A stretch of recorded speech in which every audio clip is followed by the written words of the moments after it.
And we are live just with perfect timing. Hello, everybody. Welcome. How you going, Amanda? I'm fabulous, Avon. How are you? I'm good. We are here early. This is my fault. Instead of adding the thumbnail and scheduling this for a particular time, like we normally do in the post, I actually just hit post and live. So unfortunately, some people who are used to watching this at a particular time may get a rude shock to find that they join us halfway through, but that is fine. That is showbiz. It must go on. Exactly. It's fine. And actually, Avon, I was at an event earlier in the week and I had no less than 5 people come up and say that they watch our live stream. How cool is that? Wow, that's amazing. Yeah. Yes. Well, we're getting famous. That's cool. Yeah, we've had several people come into the live stream, and normally, we have the numbers that we see on screen live are not always correct, and there's the live video, and then there's what happens after the live video. So after the live video is completed, it's now a file that's accessible post fact. So people can watch it on an ongoing basis. And even though we've come here early, we've got a few people online watching live now. So hello, please give us a comment or say something and let us know you're here. Good morning. And the lives, I guess, are a good way to just interact with people. We had Mark last week talking in the chat. We had a good old conversation. Seemed a little bit one way normally when you do these sorts of live streams, but it's a bit more of a two-way conversation when you have someone in the chat asking questions. Unfortunately, there's a bit of a delay from when they chat to when you see that pop up on this side. But nonetheless, excuse me, we can have a pretty good conversation. We've had about 1,000 people live at any one time. Well, that was our peak. But we definitely have people come in and out. So if you are still here, we do appreciate you. Thank you for coming along. And anyway, today, what are we talking about? It's end of financial year here in Australia. So yes. So I always love this time of year. It's always a great time to review where you're at, what worked, what didn't, what's next. There's a lot of activity going on, and Avon and I are going to dive into that now. Well, you've got like Old Lang Syne, right? Everybody sings that, and everybody like cheers in the new year. It's not like that's what's exciting. So I think in a business, you kind of like usher out the old. It's not about the new year. It's like, thank goodness that one is done. We can like mark that as done in the balance sheet and the profit and loss, and we can start filing our taxes. Not that anyone's particularly excited about that, but there's a lot that happens. I feel like we need like a Happy New Year song. You got Old Lang Syne. Why don't we have like a Happy New Year song for business? I don't know. Is it like money? It's a gas. There you go. I remember. I can't remember which retailer it was, but maybe 10 years ago, there was a retailer that had like happy end of financial year sale. So the song was like, Happy EOFY, Happy EOFY. But the S doesn't really work unless you are having an end of financial year sale. One ad I really like. It was it's a car ad, and they've got the big letters, and it's like they've got the senior guy and this junior guy, and the senior guy is on the ad, and he's like, oh, so we've got this this sale, this thing, and points to these big letters, and the young guy's like trying to fill the blank in and anticipate what he's going to say. And he's like, epic opportunity, freaking yeah. Do you know that? It's like, I think it's a Hyundai ad. It's pretty funny. But then you got, yeah, and then you've got Officeworks. They do EOFY thing. So it's like the branding is 10% off EOFY thing, end of financial year, everything. Anyway. It's a little bit of a bow, but a long bow to pull, but it does work. And there's a lot of good marketing at the end of tax year time, which is just an excuse for a sale, which I think is why Black Friday and Cyber Monday exist. They're just excuses for a sale. There's no actual life event around that time. No. And that's okay. We love sales. It's okay. But why is it that, like that you have this crazy flurry of activity at the end of the financial year? I think a lot of times people may get caught up in the hype and might go, hey, yes, we want to save on our tax and all of that sort of stuff. But I think it's very individualistic. It's not always a problem to have profit, like getting caught in a sale and spending money that you would have otherwise just taken as profit is not necessarily a good thing. Like, did you need that extra thing? Like I bought a printer mostly because the other one failed. I would have bought that whether it was like December 31st or, July 30. You needed that printer, friend. So it's okay. Exactly. Yeah. So it's more about, if you had a need anyway, if you do it here, you're going to save money later on. But excuse me, then you have a time value of money problem. So if you save just a few dollars here, but then you were able to keep it in your bank account and earn a bit more interest on it, or maybe use that money in another transaction that would actually save you money, then, like I get the whole thing of, we got to get the churn, right? So the people running the sales are just trying to drive up their transactions. You as a business, yes, you can reduce your tax by bringing some of those payments forward.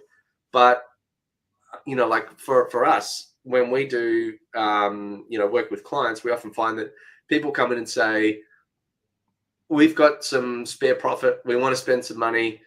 We don't know what we want. We'll figure it out later. Here's 10 grand, just take it. Like, right. 100%. We have a similar thing. So people want to spend their training or their learning and development budgets. So they're like, same scenario. We're not exactly sure what we want. Most of them feel like they have to have the training delivered before the end of the month. It's okay. We can take an invoice. You can pay for it and we can deliver it later. So I always experience a flurry of bookings at this time of year for delivery, because everyone's like, we need it delivered now as well. But it's okay. We can deliver it later, team. It's fine. Just get that budget spent.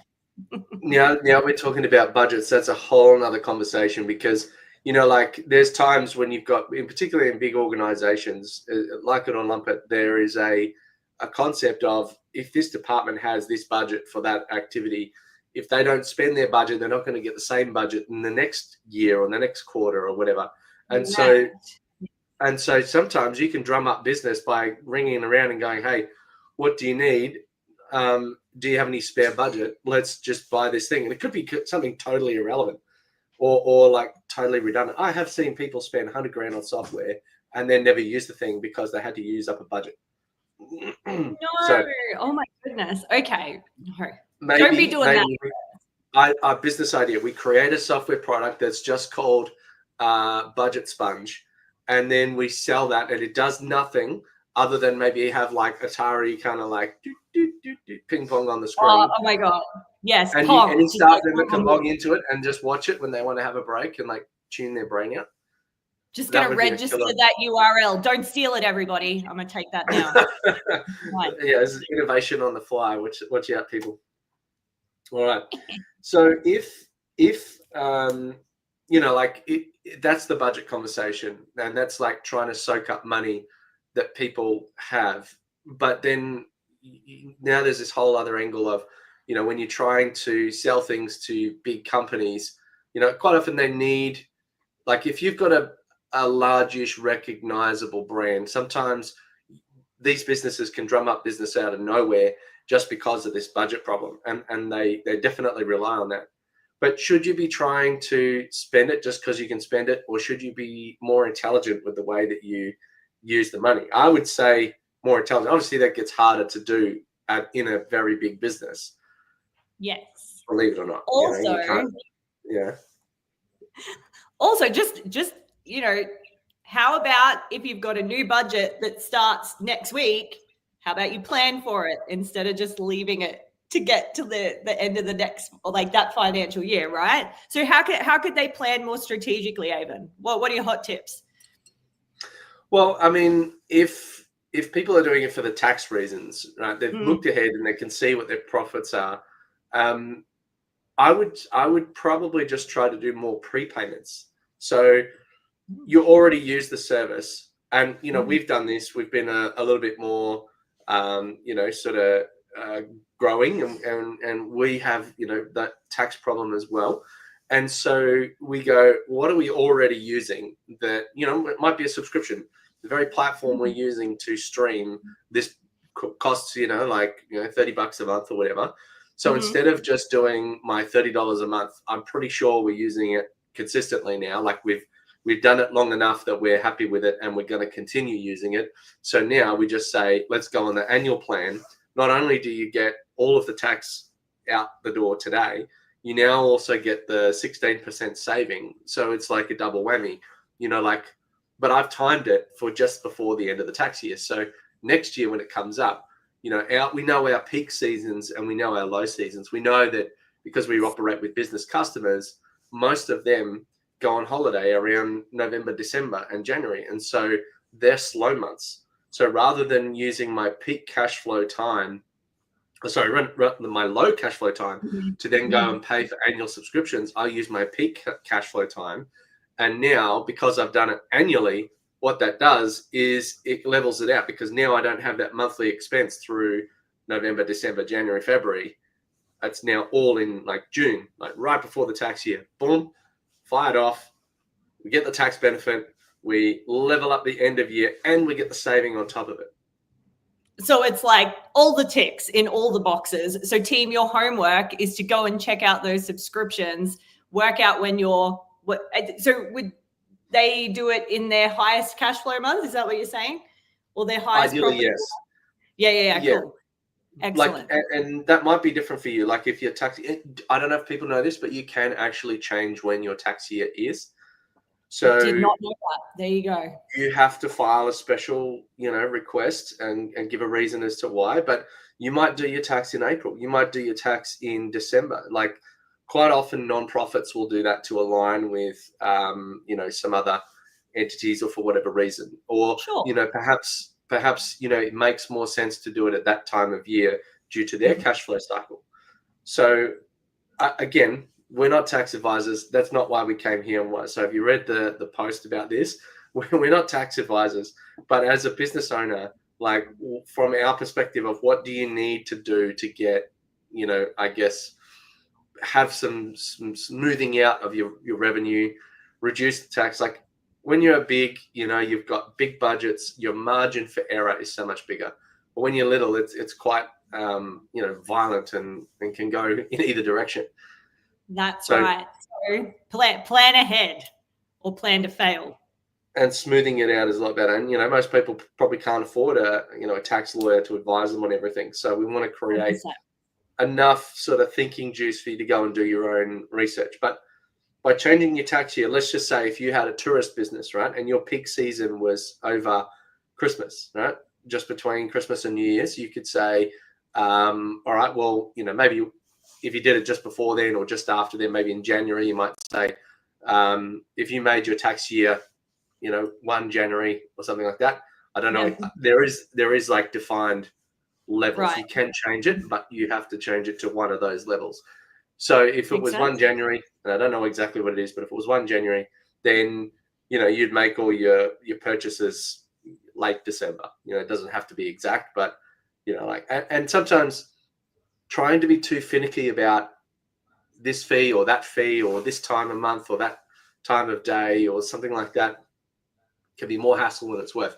You might save 30 cents in interest. You might save 30 cents in, like time cost of money or something like that.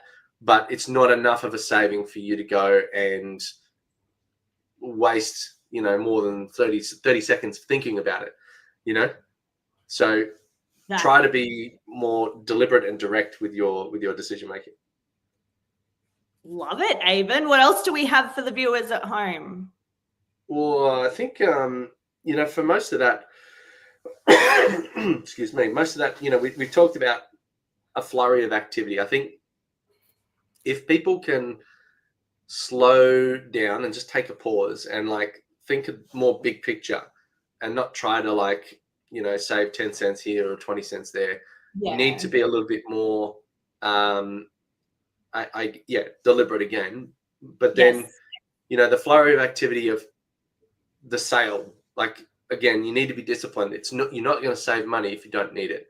You're going to get some, I don't know, like the fancier office chair or the, like 20 kilos of coffee, when realistically, if you had 20 kilos of coffee, you're probably going to take you 2 or 3 years to drink it. So then you might have storage costs. Then you might have the fact that it gets destroyed because it's sitting on your shelf and goes out of date. Or, like imagine you buy a pallet of toilet paper and you think that's going to last you 5 years, then it gets rats in it that start making a nest.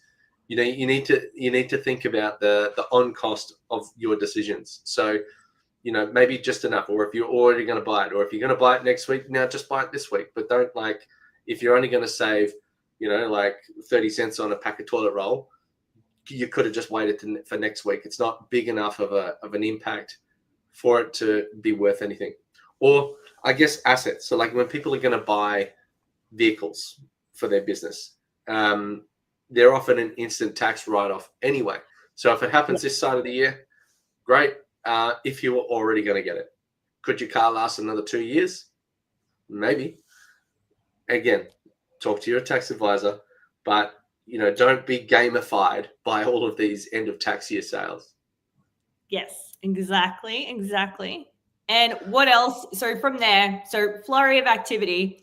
If we dig in a little bit deeper onto how do we know what our decision points are? So we've said be strategic, big picture. We've spoken about maybe think about moving those subscriptions to annual subscriptions when your cash flow is healthy.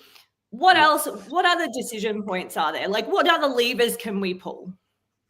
Well, right now, and this is probably the only thing that I could recommend as advice, but still research it. You have literally, what are we at? The 27th. You have all the rest of today and 2 more days after that to do this one thing that could save you a lot of money. If you have superannuation owing, pay it today. Because let's just say, because you know how like if you got Xero or MyOb or whatever, and you've got superannuation accruing, but you only have to pay it out quarterly or something. Right. At the end of 30 June, all of that becomes 12.5%. So it goes up. The amount of super that you have to pay is now increasing. So if you get that off your books in the next 72 hours or less than, it's probably more like 68 hours or something like that. But if you get that off your books as fast as possible, you are still under the current rate. So that the next period, and in some cases you might have $100 to pay out. In other cases, you might have $100,000 to pay out on super. And so what a 1% or a 0.5% or 0.75% difference on that is a lot of money. So clear your books out now, and it will also come off your tax. Well, actually, no, it should have already, because every time you report back to the PAYG.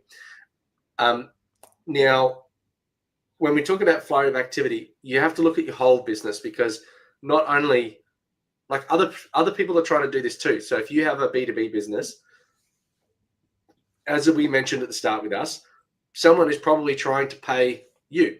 No? So your income is now going up. So if you have to manage that. So if you use that time when everybody else is coming up in sales to pay off some things, to make some prepayments, to make your life easier. But the next thing to remember is if this flurry of activity has taken money that was going to be spent later and brought it forward, what do you think happens to the later months? So June is busy. July is going to be dead. We got all these. What do we say? Even kill a bear, eat a bear, and then Well, because like let's just say you were going to make 50 grand a month, and then half of July is now in June. So now you've made 75 in this month and 25 in that month. So yes, you've got a lot of cash. Then you're going to spend it all. Then the next month is going to be bad, and so now you're going to be in the red potentially, or just skating by for enough cash. Like it really throws a spanner in the works. It's not as fun and enjoyable to bring all your revenue forward as people think. You know, like No. now you're super busy in that period too. Like, how do you deliver? That's right. That's right. So what can you do strategically to make sure that you're getting everything done and you're keeping your clients, happy as well, and you're delivering to your usual standard? That's important to remember as well. Yeah, I think, like it makes sense in a product business. They need throughput. So a product business to incentivize sales at end of tax year is a good thing, because the more you can turn through your stock, the more money you make. In a service business, all I would probably be, because you generally can't ramp up, and like you couldn't double your production. In some businesses, like you had 20 staff and you were doing professional services, you couldn't do the work of 40 staff in one short month. You need to kind of like ramp it up gradually and then like ramp it down gradually, but then you have to hire and then reduce staff. Like, yes, you can have systems and leverage, but that's not always the end of the story. There's more to it than that. That's right. 100%. So you would actually be better off disincentivizing urgent work. Or maybe you say, if you do this, you can pay now, but you're booking it in for a month and a half's time, because you need to level out and normalize your workload to be able to cope with it without having to, because the last thing you want to do is get a ton of work, go and hire 5 people, and then have to fire them all in like October because you've run out of the workload for them. Absolutely. You need stability. Let's not do that. Yeah. But other than that, I don't think, that I think my goal here for this was really just to give people some thinking juice and maybe some things they haven't thought of. I don't have all of the answers. I'm not a CA or CPA or any of that sort of stuff. So I know that, it really sucks when you have a ton of work booked in, then you have to deliver it all. And then after you've delivered it all, and, it might cost you more to deliver because you're frantic and tired and you can't keep up with everything. And so you miss something, and then you actually lose money as a result. You make a loss on business. Exactly. So keep these things in mind when you're planning out when you're delivering and all of that cash flow piece that Avon was just talking about. And team, the other thing I'd love to touch on, it's a great time to, like we're closing books, we're opening books for next year. Take some time out to spend some time working on your business. So do some planning, literally look at what's working, what's not, and what we can do if something isn't working. What can we do to change it? What can we do to get a better result? Are we doing something that we need to ditch because it's no longer serving us? Do we need to look at a new strategy, a new way forward? Take all of your data, ingest it, reflect on it, and then decide what you can do differently moving forward to get a better result. Now is a great time to sit down and actually spend that time. Absolutely. Well, I think we've covered a pretty good number of topics today. So as usual, if you're watching, we would love to answer more questions, solve more challenges. If you've got some more questions, you can leave them in the comments of the post. But you can also join the community where we can answer you more directly and more personally. So if you've got a problem, we'll solve it. Check out the community and we'll revolve it. No, I'm going for, what's his name? Vanilla Ice. Check out the hook while the DJ revolves it. No, didn't work out. Need to come up with another one. The sentiment was there, team. It was there. Take it as a win. That's it. Well, look, if you're online and you happen to be wondering what to do in the community, we've got a whole bunch of other entrepreneurs. We have some face-to-face networks as well. So we've got one coming up in Brisbane, Gold Coast. Okay. I'm going to be running one in Chandigarh in India. We've got one in the US later in the year. So we're expanding the groups. We're starting to build quite a network of entrepreneurs who are looking to expand, looking to digitize, looking to automate, and connect more strategically without the fluff and yuckness of many of the networking groups you've been to. So thank you for watching. Did you have anything else before we run along, Amanda? No, just Avon, what should they do? Well, they should stay classy, that's for sure. Yeah, they should. Stay on.